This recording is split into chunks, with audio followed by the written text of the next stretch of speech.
Dunga na sabtang muhalad sa tong bilihon nga dugo karong Enero 12 tuig 2019 sa Kapamilya Blood Donation Campaign. Kauban ang Philippine Red Cross Regional Blood Center Provincial Health Office. Makatabang na ka, makabinipisyo pa ka.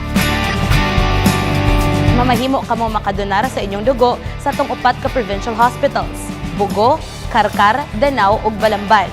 Mamahimo usab sa ato ang mga pipila ka mga malls sa Metro Cebu. Ang usa ka bag sa imong dugo makaluwas og hangtod 2 ka kinabuhi ug busa dungganan ug bayanihon ang paggahin ug panahon aron sa pagtunga sa atong mga venue sa Kapamilya Blood Donation Activity.